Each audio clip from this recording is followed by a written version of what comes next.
Yo, what is up guys, I'm here hitting you up with a new CZN video. Today we are talking about the memory fragments. I want to give you a quick rundown and overview on how it functions, what you need to pay attention to, what you need to do so you get the most out of your characters and you're not wasting any stamina and energy doing the things wrong.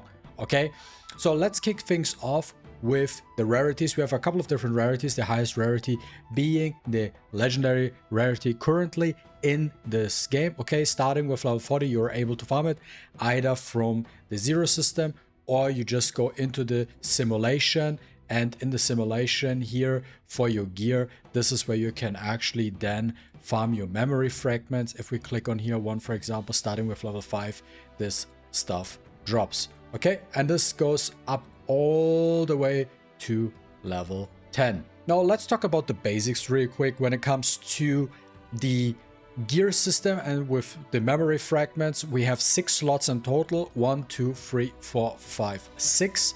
I really don't care about all these names: Conqueror, Aspect, with a key, a ball, necklace, cup, and whatever this last thing is. Super hard. It's just 1, 2, 3, 4, 5, 6. Just simple as that. This is where we start off. Now there's something you need to understand when it comes. It's also very simple, to be honest. The left side of the gear equipment are fixed stats. So the sword here, slot 1 is always flat attack, slot 2 is always flat defense, and slot 3 is always flat HP main stat. Okay, you can never ever get something other than that. So these 3 stats are fixed. So for example, if we look at this piece here, what I have, this one is max out. Plus 5, by the way, is the max level for your equipment. You upgrade this stuff, you need resources for that, and then you have up to 4 substats. This are the stats once you are rolled to the max, right? Same goes for the ball. The ball is the flat HP, stays the same. The only thing that is different when you have these pieces are the substats. So you're looking for the substats, what you need the most, right? Now where it becomes a little bit different is for slot 4, 5, and 6. Slot 4, 5, and 6 is a little bit different because there are, I would say, the important stats, okay, where you build differentiates itself from others. You played all these games, so you know how it works. So for slot 4, we have a couple of options here. So we have attack percentage, health, crit chance, and crit damage. Overall, which is the best stat when you're looking for your DPS units? You always want to use crit chance. Because in this game, your crit chance is really low and you cannot really get that much crit damage, crit chance for your units. You want to have as much crit chance as possible because if you crit, you get a lot more DPS out, right? Correct? So the only other option, the only unit right now in the game where I would say the exception is where you could say, okay, you know what, let me go crit damage here, or either let me go attack percentage, but most likely crit damage, is Luke, because with Luke's buff, he gets like flat 50% crit rate buff with everything and all his shenanigans. You don't necessarily need crit chance, but maybe even crit chance might be a possibility if he can reach 100% crit rate with it, or maybe he doesn't need it and you just go crit damage. Okay, then when it comes to the cup, you have attack percentage, health, and then you have elemental damage. Okay, you have elemental damage, all the colors basically, just don't make it too complicated. Those slots is also very simple. For all support units, you want to have health support units, specifically the units that don't deal damage, right? Just health. Alternatively, you go for any of the elemental damage bonus because it does help with the tenacity to break the shield a little bit faster overall. And then there's also the attack option, but this needs a little bit more testing. I'll come to that in a second. My personal opinion is you should always aim for the elemental damage for your desired unit, because we have here last slot, slot 6. If we look at slot 6, we have attack percentage, defense percentage, health percentage, ego recovery. So what do you want to do with your last slot? For all your DPS and sub DPS, you want to use the corresponding percentage value. So if you run a DPS unit like Mei Yin or Haru, you want to have attack percentage. You have Kali, you run defense percentage. and I don't think we have an HP scaling DPS unit in this game. So this would be purely for then support units, but I would not even use half percentage on support units necessarily. I would go for Ego Recovery Plus, because Ego Recovery is how fast you can stack up your ego skills, right, and cast your cards. So for support units, always go for Ego Recovery Plus. For your DPS, depending on what they scale off, this is your choice, right? Now, this is why I'm also saying now for the slot 4, for the slot 5, where I'm saying elemental damage now from my first impression so far in this game is stats balancing themselves out, okay? So for example, you use the Conqueror's Aspect. The Conqueror's Aspect effect is getting 35% crit damage for 1-cost cards. And so you get the crit damage there, you get the crit chance there, you get the attack percentage there. And there are many different multipliers in this game. So the more different multipliers you have, the higher the damage output is. Of course, I will do some testing later down the line to truly tell you which is better, elemental damage or like an additional attack percentage piece, right? If you should go crit rate, attack, or if you should go crit rate, elemental damage, attack. But my first impression and the way I'm seeing this should be that elemental damage is the better way, because the elemental damage increases your damage overall and helps also with the breaking capabilities of your units. Now, that is one thing. Now you obviously also see this window right here where we are right now. This is actually the memory fragment crafting, okay? The memory fragment crafting event. And sorry, it's not an event, but it's a feature. You have seen we have these traces of memory. This is a resource you can use to actually craft pieces, right? So what piece should you craft overall? Never ever craft any of these pieces here, okay? On the left side, always, if you want something in particular, craft right side. And I highly recommend you start with slot 4, because as I just mentioned, crit chance is the one you need to go for, and this is what you should aim for. Now, how does this look like? As you can see, I cannot choose anything because I don't have the resource, but you have seen this cube here, right? The left one, the multi-dimensional, you have seen that and you were like, oh, for what do I need it? You need it for your gear crafting, okay? As soon as you have one, now you actually have the capability to just choose, for example, let's say crit chance, click on apply, and then you need that cube plus 100 of these fragments, and then you can craft a piece, okay? So the first piece you want to craft specifically is a crit chance piece, okay, for your DPS units. Crit chance piece. What is my recommendation and what you should craft? I show you what I crafted with my first. This is this piece right here, right there. It's not the best one, but it's also not the worst one, which is the Executioner tool. I upgrade all the way to +5, and as you can see here, +27% is the max crit rate of this game right now. Crit chance 27%, and then with attack and percentage sub, so a decent piece, and it's a 2-set piece with 25% crit damage boost. The alternative would have been, for example, the how do you call it? Which would have been the attack one, but this piece right here is the most versatile one, because if you have also, for example, you use like a Kali, or you have a unit that does not scale off, if you have a DPS unit that does not scale off attack but does scale off, let's say, defense or HP, crit damage gives you the higher value, right? And this is where now comes down to how do you gear, like which set do you want to equip on your units, right? Now, if we look at the units real quick again, or let's look at the crafting system. So we have a couple of different sets, right? They all do different things, and I want to discuss them all and tell you for whom do you want to use them.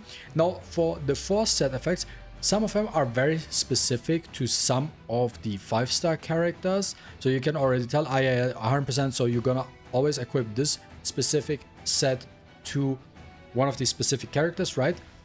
And that's why this piece here, the Executioner, is the best to craft in the beginning on, because it is very flexible for your DPS. Because if you choose, for example, the Conqueror's Aspect, which gives you 35% crit damage for 1-cost card, while it's nice to have it, the problem is now if you switch your DPS, let's say from a Mei Yin, a Renoa, a Rin or something to a Haru, which is all her damage is coming from a 2-cost card, then that set does not do anything in any shape or form, and it's just a stat stick and you don't get any value out of it.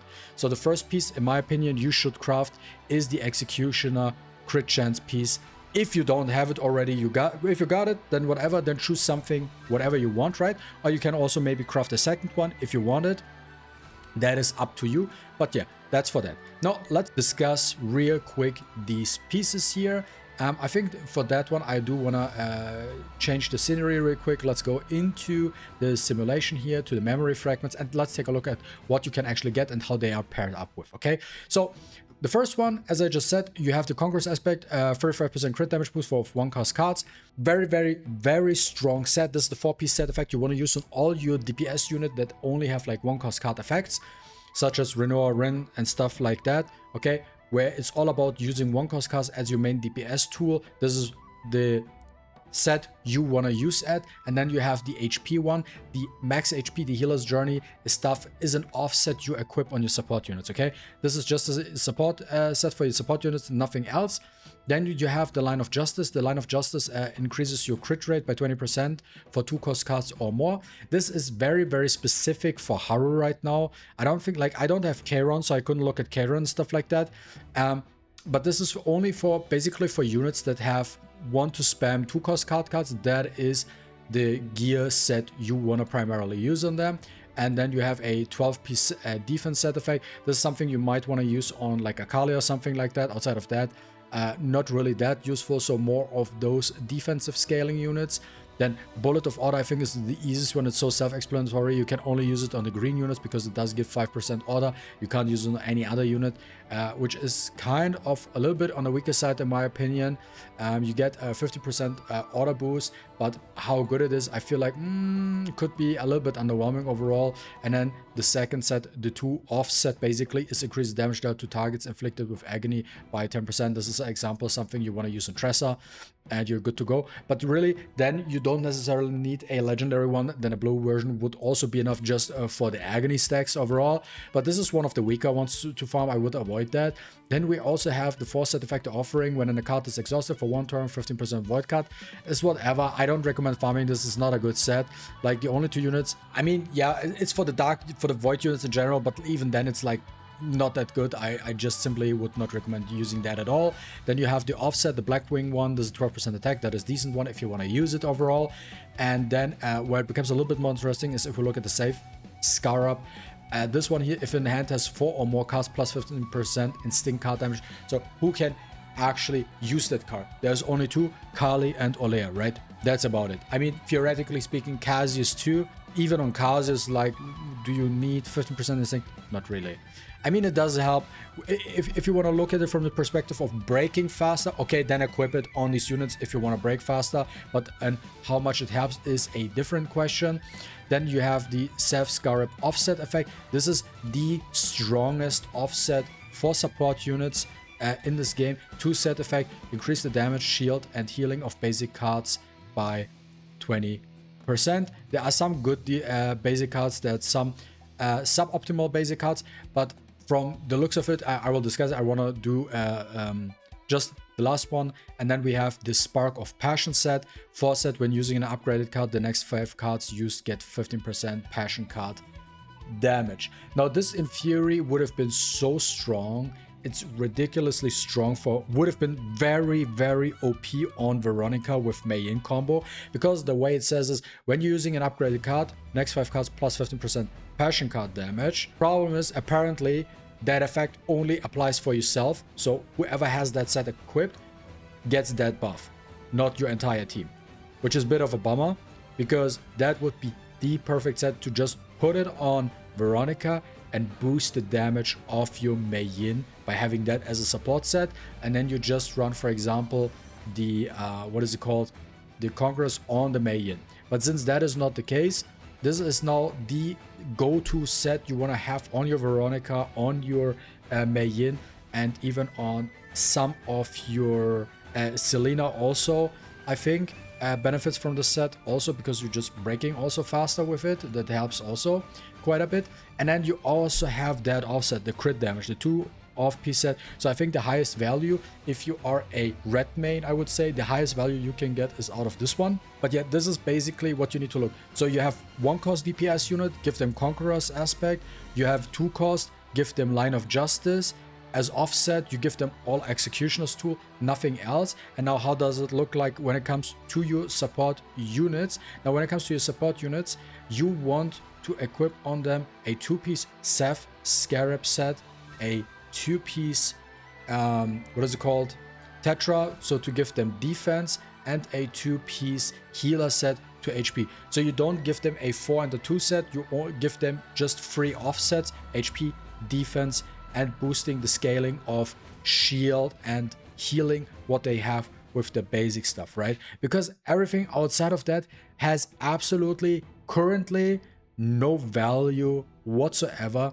That doesn't really help you that much. One thing I have to correct, that set here might have value if and only if, and that needs to be tested as well, when you use the Offering Void set on a support unit on a dark team. Let's say you run a Rin or Renoa as your main DPS, and you have a unit that has exhausted effects, okay, as your support unit, and you run that and you exhaust a card and it triggers 15% void card damage up. If that is applied to your main DPS, then this is actually a good set for your main, as a support set for your main DPS in a dark setup. So my personal recommendation, what would I suggest you to farm? I would farm the Face and Trace, and I would farm the Corpse and Tools, depending on what units you have. Or if you are a Haru player, then I would farm the Glory and Authority to get the Line of Justice. Outside of that, the middle ones, I wouldn't focus too much about them. You can also just do your zero system runs and just get a piece of there. Unless you really want to have, for example, the Seth Scarab just to increase the damage shield and basic card damage by 20%. That can help as well. Well guys, and this sums up the entire breakdown of the memory fragment guide. Let me know what you think about it, and as always guys, if you enjoyed watching this video, don't forget to leave a like and a comment down below. I really appreciate it, and see you with the next one. Deuces.